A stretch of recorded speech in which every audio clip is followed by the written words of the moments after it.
सकता है, किसी देव स्थान तक न पहुंच पाई हो, भूलवश अज्ञानतावश हमारे यजमान के द्वारा वहां तक उपस्थिति दर्ज न हो पाई हो, निमंत्रण न पहुंच पाया हो। इसलिए व्यासपीठ समस्त क्षेत्रीय ग्राम नगर स्थान देवताओं का इस व्यासपीठ से आह्वान करती है कि आकर इस व्यासपीठ पर के सानिध्य में सत्संग का लाभ प्राप्त करके इस क्षेत्र पर कृपा दृष्टि करें और अपना आशीर्वाद प्रदान करें। इसके पश्चात इस धन प्रसारण यंत्र के माध्यम से जहां तक हम लोगों की आवाज पहुंच रही है, वहां तक किसी भी तरह किसी भी स्थिति में आपके संज्ञान में आए कि यहाँ पर भागवत भगवान की कथा हो रही है, तो आप सभी को इस व्यासपीठ से सादर आमंत्रण कि आप आए यथा समय यथाशीघ्र और इस भगवान की पावन कथा को 1 मार्च तक, देखो बहुत बड़ी उपलब्धि है। पहली उपलब्धि, आज हम उस दिन से कथा का शुभारंभ करने जा रहे हैं जिस दिन इस धराधाम पर भगवान की एक अद्वितीय अलौकिक भक्त का जन्म हुआ था, शिवरी। और हम कथा का विश्राम किस दिन करेंगे? जिस दिन शंकर जी का विशेष पावन पर्व महाशिवरात्रि, ये 7 दिन का जो समय हमारे आपको लिए मिला है, मेरी समझ में भगवान की बहुत बड़ी कृपा है और उस कृपा के पात्र बने।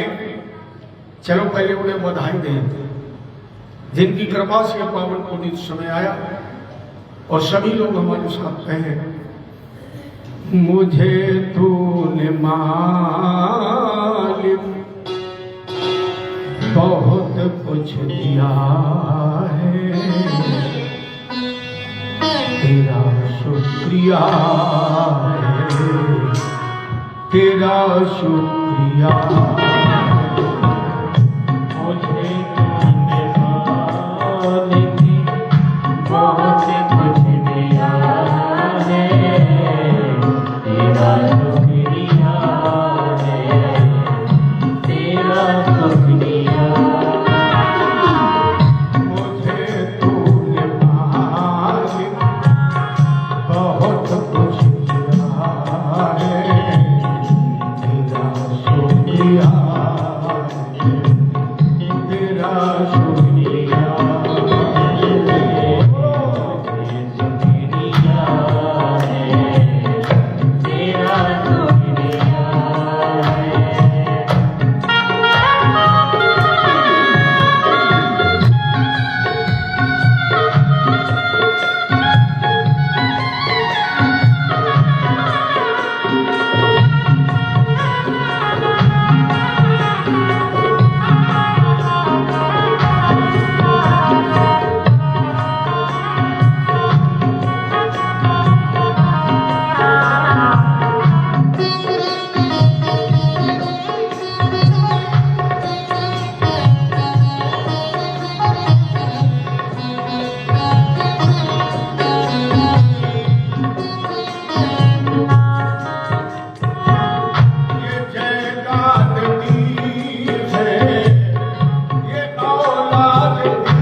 पेट भरने के लिए करिए भगवान की थोड़ी देर सेवा और कहिए ये बंदा तो तेरे सहारे ये बंदा तो तेरे सहारे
पवित्र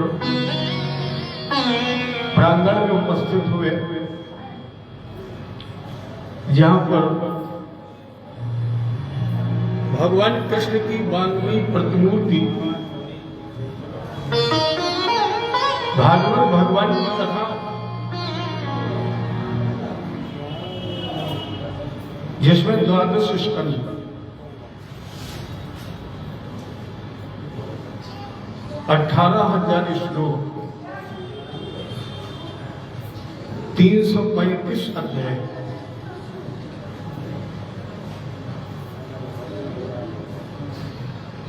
द्वादश माने 12।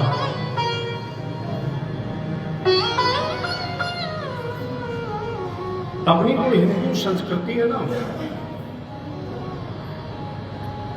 अपनी जो सनातन परंपरा है, उसमें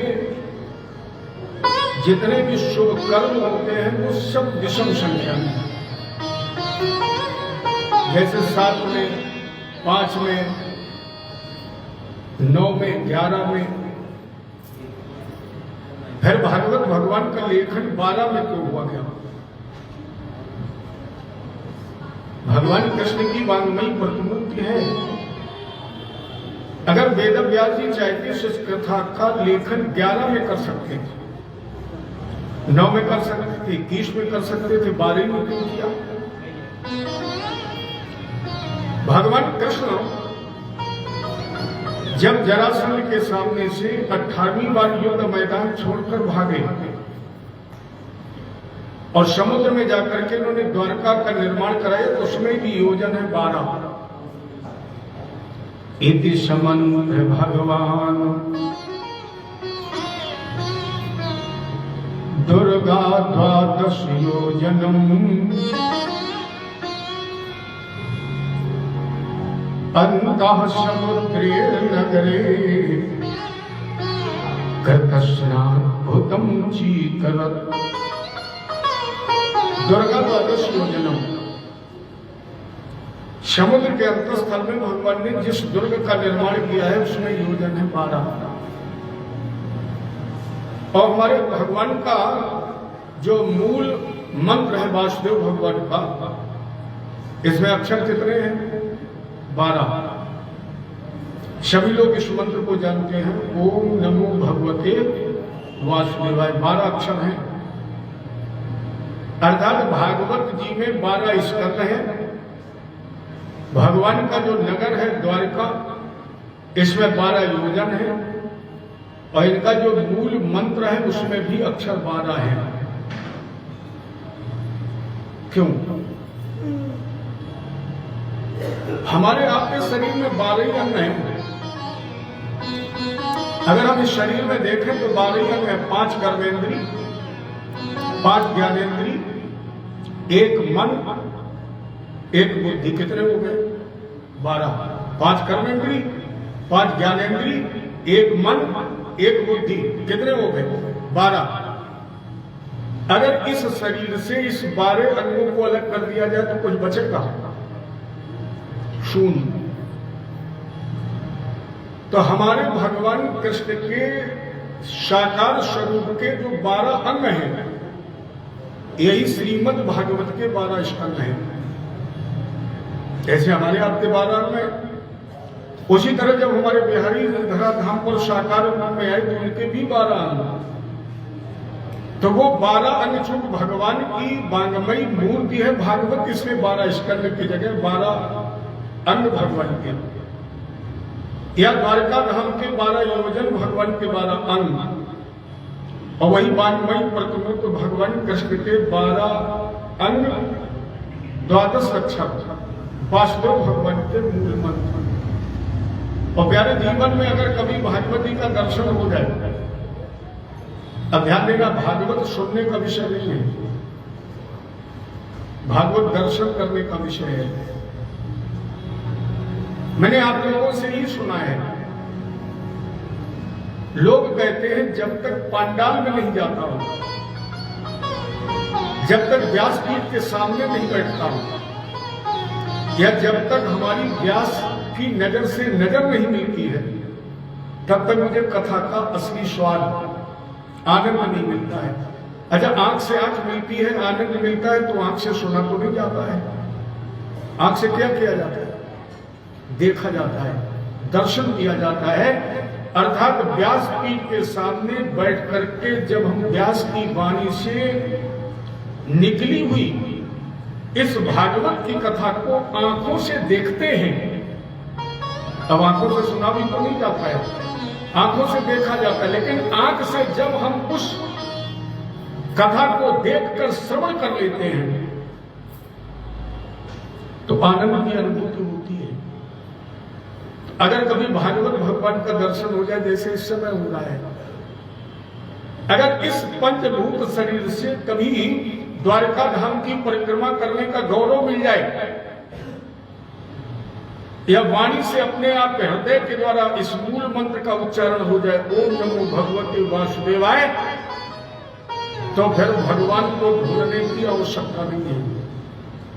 इसके मतलब आपको बिहारी जी का साक्षात दर्शन प्राप्त हो गया, मिल गया। इसलिए द्वादश स्कंद 335 अध्याय, 335 को जब आप जोड़ेंगे तो 11 बनता है। 3 3 6 5 11। अगर एक में एक मिलाया जाए तो कितना बनता है? कितना बनेगा अगर एक में एक मिलाया जाए? 11। ये सही है। एक में एक मिलाया जाए तो कितना बनेगा बताओ, हम नहीं पढ़े। 11 बनेंगे, न 2 बनेंगे न 11 बनेंगे, हमने अलग पढ़ाई पढ़ी है। एक में एक मिलाओगे ना 2 बनेंगे ना 11 बनेंगे, एक में जब एक मिलाओगे तो प्यारी एक बनेगा। एक में जब एक मिला दोगे, फिर परीक्षित समझ, एक में जब एक मिला दोगे तो कितना बनेगा बताइए? जय जय श्री। अच्छा एक बात बताइए, एक गिलास हम आपको पानी दे दें और एक गिलास में दूध दे दें, एक ही एक तो है, दोनों को मिला दीजिए। अगर 11 बन जाए तो बताइए, 2 बन जाए तो बताइए। जब 2 को आप मिलाएंगे, दूध और पानी को मिलाएंगे तो कितना बनेगा? एक ही तो बनेगा। अच्छा पानी में चीनी मिला देते हो तो 2-3 चीजें बन जाती हैं, एक ही तो बनती है। मेरे कहने का मतलब है 7 दिन तक भगवान की कथा सुनकर मुझे एक से एक में मिलना है। 11 इस 335 इसलिए हैं, अभी तो हम 11 हैं। एक है वो परमात्मा, दूसरा है ये जीवात्मा। लेकिन भगवान की कथा सुनकर जीवात्मा को परमात्मा में तद्रुप कर देना, माने एकाकार कर देना ही इस भागवत जी का उद्देश्य है। अच्छा एक बार ऐसी चर्चा भी चली, एक राजा था, जरा ध्यान देना, उसके 3 प्रश्न थे। जो भी साधक संत ब्राह्मण मिलता था दौड़ करके प्रणाम करता था और कहता था महाराज जी मेरे 3 प्रश्न हैं, पूछो क्या। पहला प्रश्न था ईश्वर एक है कि अनेक है? कभी कोई उसे राम कहता, कोई कृष्ण कहता, कोई नरसिंह कहता, कोई वामन कहता, कोई परशुराम कहता, कोई खुदा कहता है, कोई अल्लाह कहता है, कोई गॉड कहता है। तो मेरा पहला प्रश्न महाराज जी है कि ईश्वर एक है कि अनेक है। मेरा दूसरा प्रश्न, वो यत्र तत्र सर्वत्र है, कोई ऐसी जगह है जहां वो ना हो? और जब वो हर जगह है तो फिर दिखाई क्यों नहीं पड़ता है? और मेरा तीसरा प्रश्न है ईश्वर करता क्या है? बहुत लोगों ने उत्तर दिया, लेकिन राजा संतुष्ट नहीं हुआ। एक दिन एक महात्मा जा रहा था, राजा ने प्रणाम किया और वही प्रश्न किए, गुरु जी 3 प्रश्न है, इनका उत्तर दीजिए। महात्मा जी ने सोचा अगर इसको तुरंत उत्तर दे देंगे तो बात समझ में नहीं आएगी। महात्मा जी ने कहा पहले बताओ उत्तर अकेले सुनोगे कि जनता के बीच में सुनोगे? राजा ने कहा महाराज जी जनता को के सहित अगर उत्तर मिल जाए तो ज्यादा अच्छी बात है। कहा तो फिर समय चाहिए मुझे। कितना? बोले 1 महीने का। मेरे 1 महीने के रुकने खाने सोने की व्यवस्था कर लो और 1 महीने के अंदर तुम अपना प्रचार प्रसार कर लो, सारी जनता इकट्ठी कर लो, इसके बाद हमें बुला लेना, हम तुम्हारे प्रश्नों के उत्तर दे देंगे और अगर संतुष्ट नहीं कर पाएंगे तो जो चाहो वो सजा दे देना। राजा ने कहा ठीक। राजा तैयारी करने लगा, महात्मा जी की सारी व्यवस्था हो गई। महात्मा जी सुबह टहलने जाने लगे तो एक किसान से मित्रता हो गई।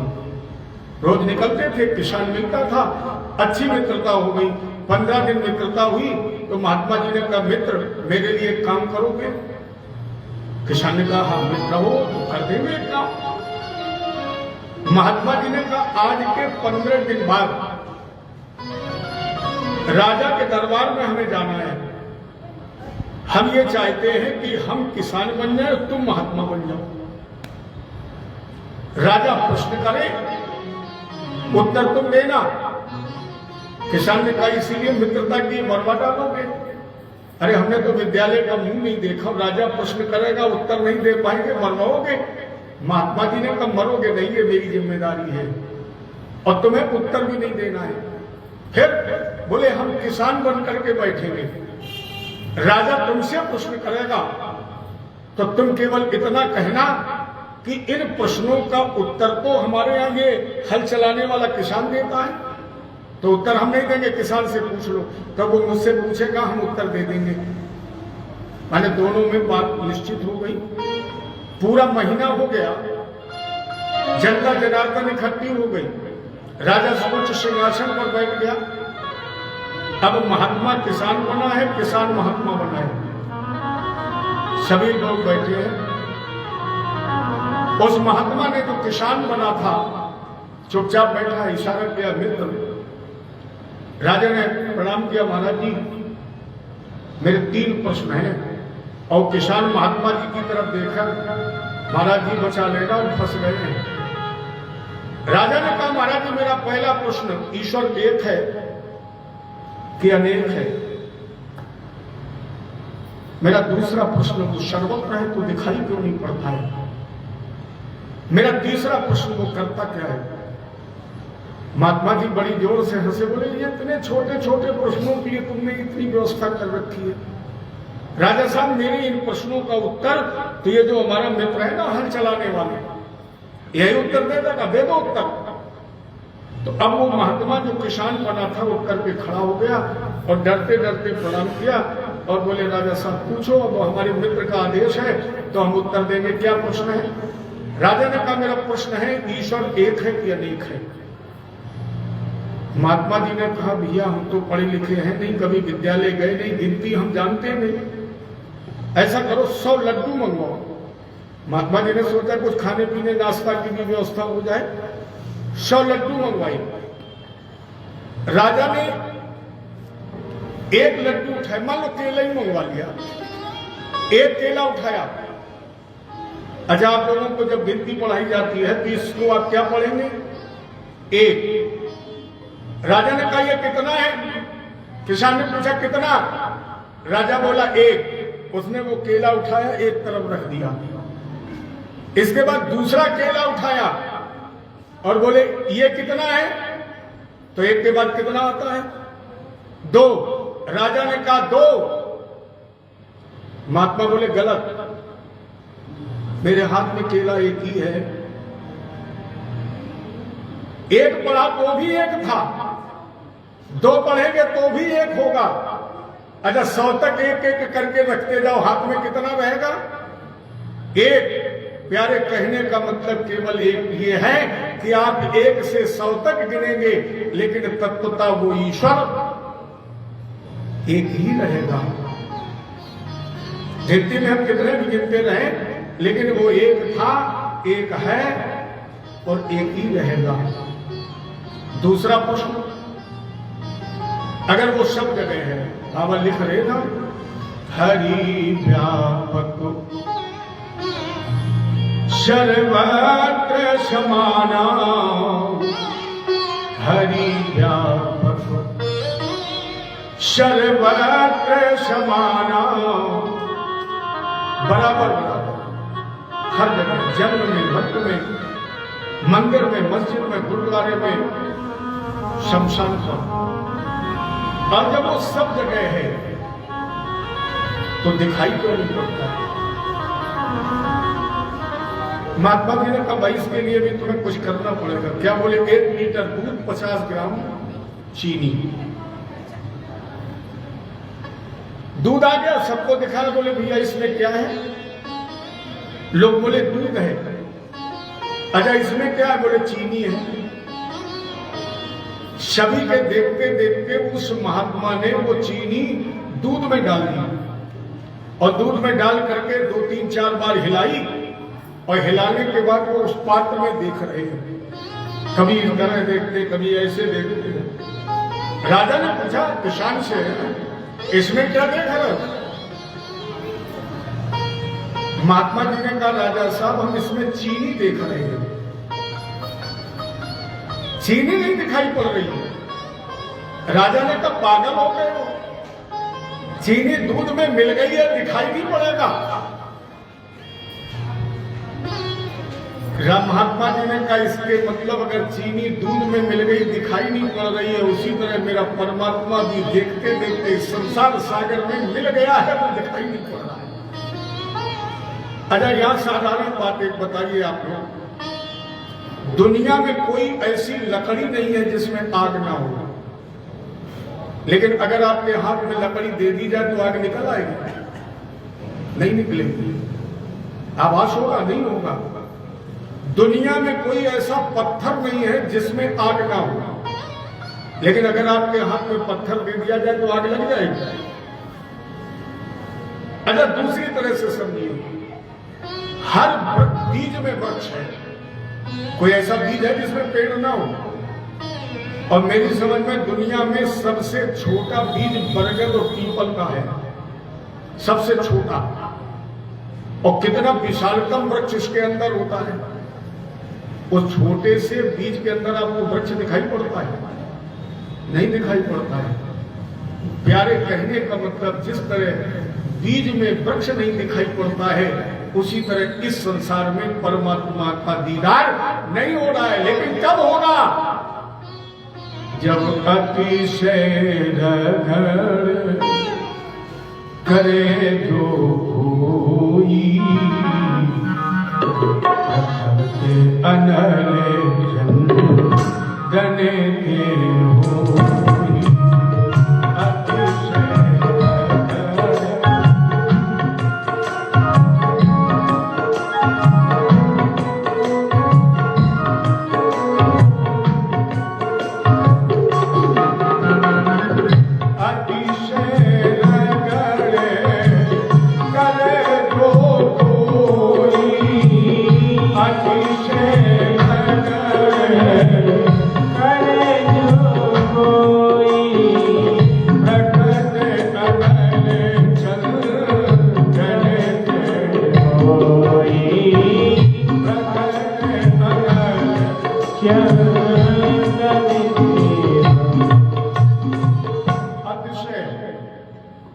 आपने देखा होगा जब वैदिक यज्ञों में अनुष्ठान होता है तो अग्नि से ही तो अग्नि प्रकट होती है। आचार्यों के द्वारा जब अग्नि मंथन होता है तो लकड़ी से लकड़ी का घर्षण ही होता और उससे अग्नि प्रकट हो जाती है। जब हम पत्थर से पत्थर को टकराते हैं तो आग की चिंगारी दिखाई पड़ती है। उसी प्रकार जब हम बीज को मिट्टी में मिला देते हैं तो 2-4 दिन बाद फिर उस बीज से हमें वृक्ष का दीदार भी तो होता है। राजा ने कहा बिल्कुल ठीक। अच्छा ये बताओ वो करता क्या है?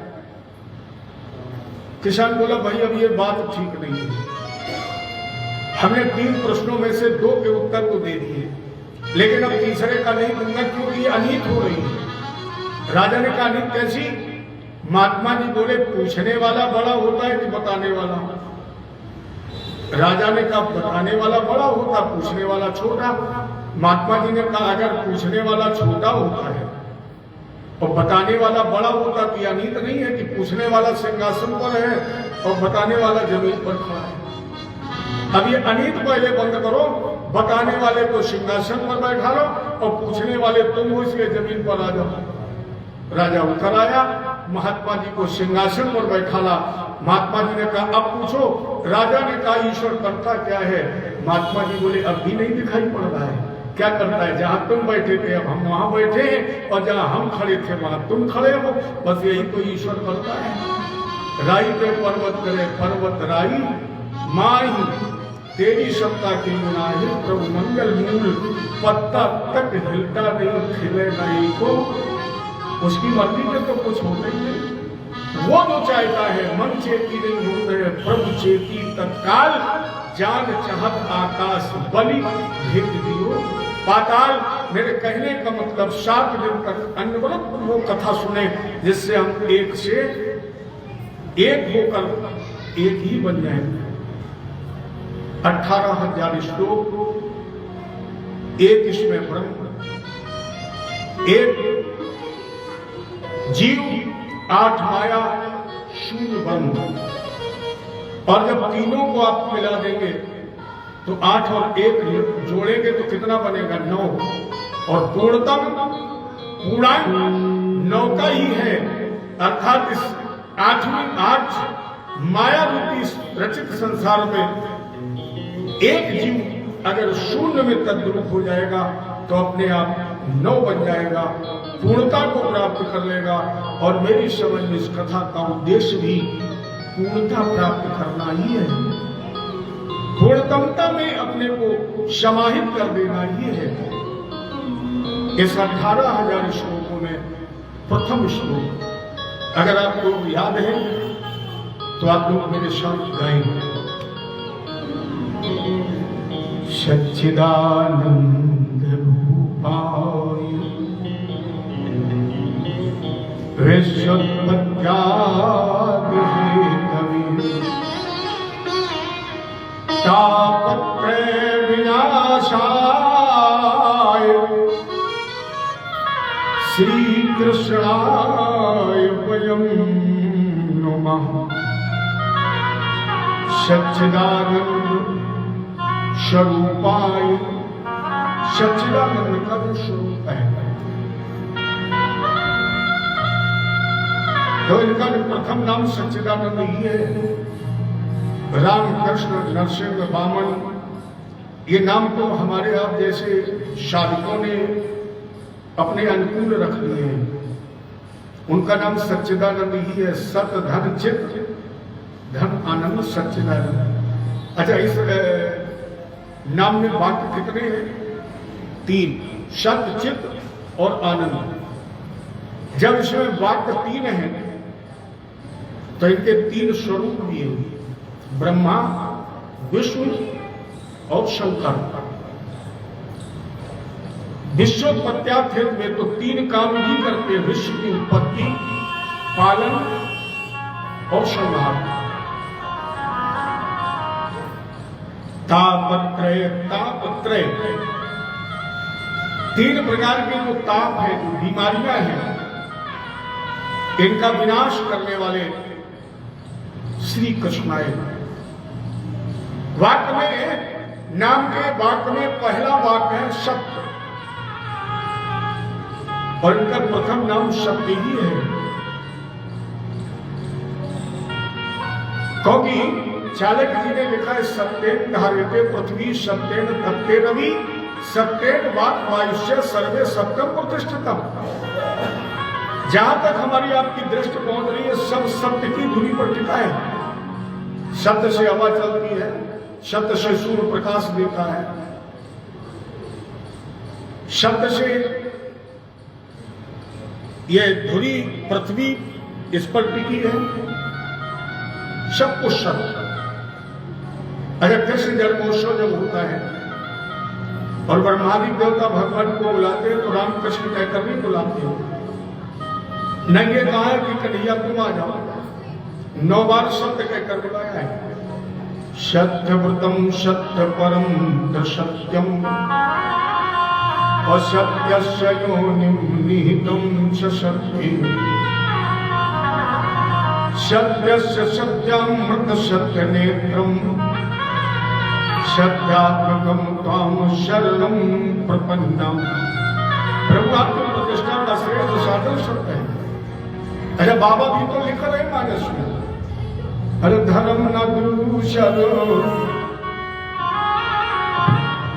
धर्म न दूषरे सत्य समान, धर्म न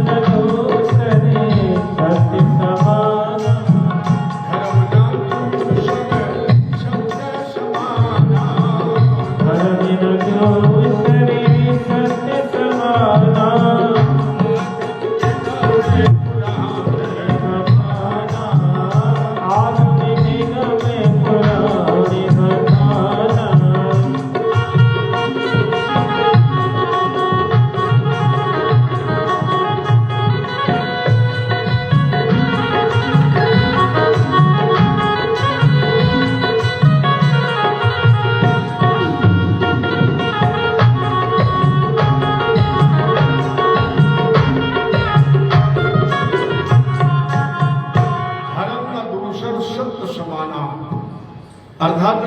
उसका प्रथम नाम सत्य ही है।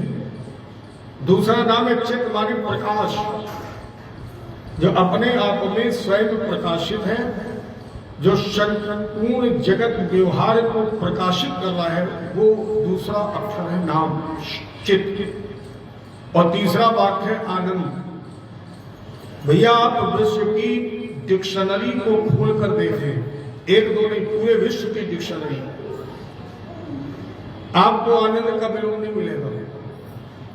हर्ष का विषाद है, जन्म का मृत्यु है, सुख का दुख है, दिन का रात है, लेकिन आपको आनंद का विलोम मिलेगा ही नहीं, क्योंकि आनंद का कोई विलोम है ही नहीं। फिर आनंद मिलता का केवल परमानंद की शरण में। और जिसने परमानंद की शरण में आनंद प्राप्त कर लिया है, उसे संसार के किसी सुख और दुख की आवश्यकता नहीं है। वो तो अपनी मस्ती में है, बाबा के मौत फकीरा की। ऐसे तीनों तापों का विनाश करने वाले यादविंद सरकार भगवान कृष्ण जी के चरणों में राशेश्वरी महारानी राधा जी के सहित हम उपस्थित सभी भक्तजन प्रणाम करते हैं। वयम हम सभी प्रणाम करते हैं। इसके पश्चात श्री सुखदेव जी की चरण वंदना है।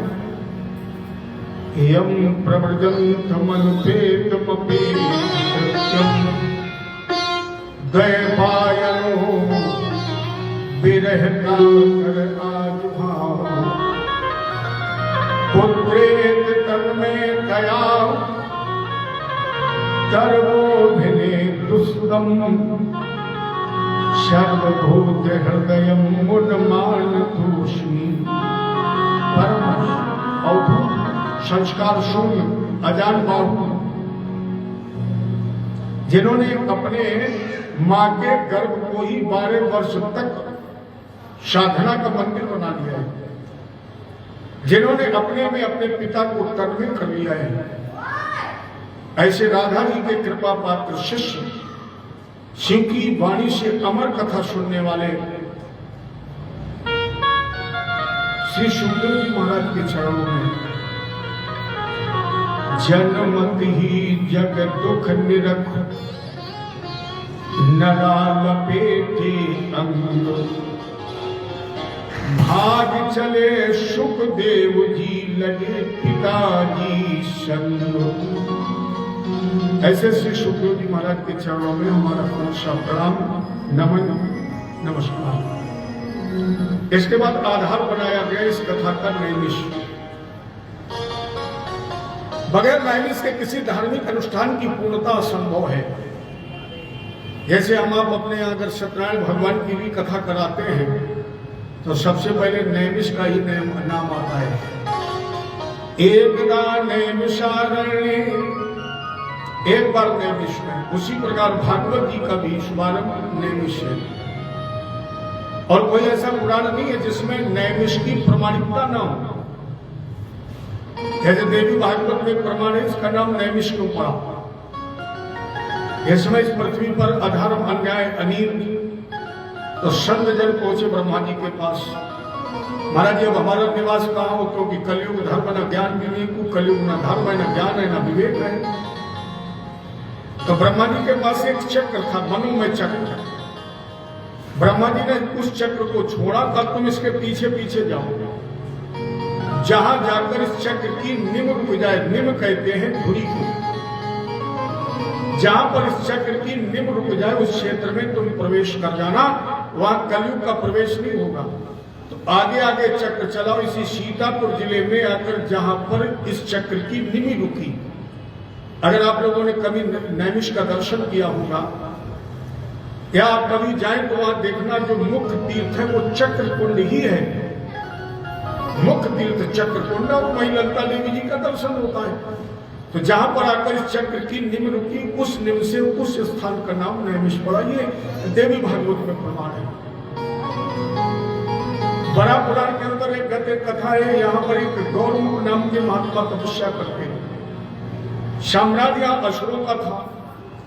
जब इनके धार्मिक अनुष्ठान में व्यवधान किया, एक दिन महात्मा जी ने क्रोधाग्नि में असुरों की तरफ देखा, तो इस आंख की सुरक्षा में पलक जो झपकती है, इसमें जो समय लगता है इसे कहते निमिष।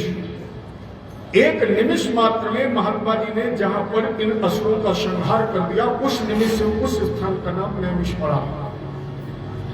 विष्णु पुराण के आधार पर ये अवध क्षेत्र में सीतापुर जिले में स्थित है और महात्मा इस नैमिषारण्य में जाकर के जो गोमती में स्नान करके यहां पर चक्रतीर्थ या नैमिषारण्य की परिक्रमा करते हैं या यहां दान करते हैं, उनके करोड़ों जन्मों के पाप नष्ट हो जाते हैं। इसी नैमिषारण्य में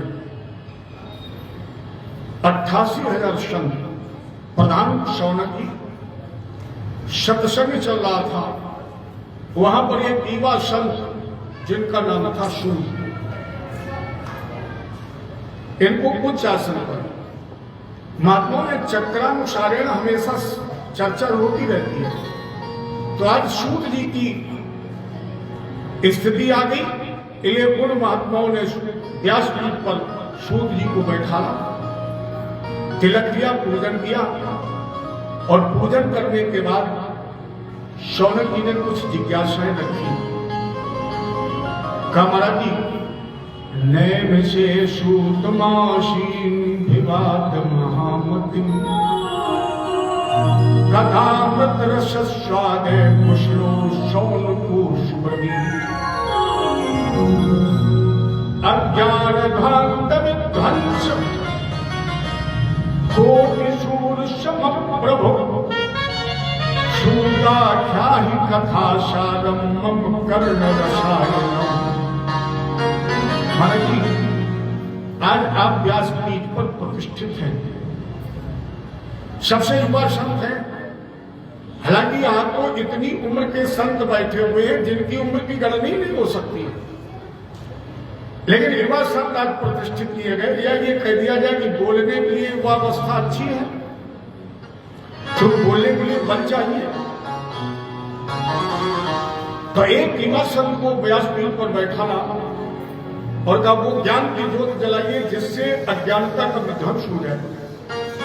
अज्ञान भांत विध्वंस, और उसके अंदर तेज कितना हो, कितना प्रकाश हो।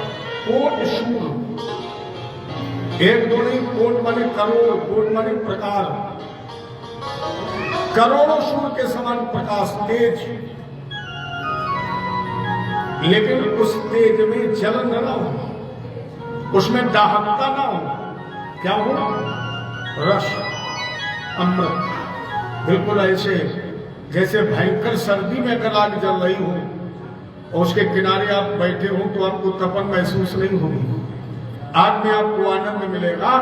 तो जिस तरह शीतकालीन ऋतु में जलती हुई आग से व्यक्ति को आनंद मिलता है, उसी तरह कोट सूर्य संप्रभ करोड़ों सूर्य के तेज होने के बावजूद रस स्वाद, रस माने अमृत, मेरे कानों को अमृत की तरह मीठी लगे। भक्ति ज्ञान विरागा तो विवेको वर्धते महान। जिस दिन छत्र छाया में आने से भक्ति ज्ञान वैराग्य की वृद्धि हो जाए, वैष्णव लोग जैसे बड़े प्रेम से कहते और सुनते होंगे, बड़े बड़े योगियों को दुर्लभ वैकुंठ की भी जिससे प्राप्ति हो जाती हो। सूत जी ने कहा आओ सुनकर तुमने प्रश्न किया है। प्रीति शौनक चित्ते थे हतो वच में विचार जाऊं, सर्व सिद्धांत निष्पन्नम संसार भय नाशनम। भैया वही ज्ञान की ज्योत जलाने जा रहे हैं जिससे संसार के सारे भय समाप्त हो जाएंगे, सारे दुख समाप्त हो जाएंगे। अच्छा पहले विचार करो, आज तक आपको कोई ऐसा मिला है जिससे दुख ना हो? कोई ऐसा मिला है जो ये कहे हम पूर्ण आनंद में है? मैं एक बार कथा कहने जा रहा था, ड्राइवर साहब गाड़ी चला रहे, बोले गुरुजी बड़ा परेशान, बड़ा मुझे कष्ट हो रहा है, कुछ बताइए। तो हमने कहा हम बताएं तो बाद में, पहले तुम ये बताओ कि तुम्हें कोई दुनिया में ऐसा व्यक्ति मिला है जो आनंद में हो? अरे तुम अपनी पीड़ा हमें बता रहे हो, और जैसे बता रहे हो उससे पूछो तुम पूरे आनंद में हो। जैसे तुम पूछ रहे हो, कभी तुमने उससे पूछा कि पंडित जी हम आपसे पूछ रहे, जरा आप बताओ आप पूर्णता खुश हैं? कोई ऐसा मिला है? व्यक्ति कहेगा सब कुछ है, लेकिन क्या? बोले बेटा ठीक नहीं है, तो सब कुछ ठीक बेकार हो गया।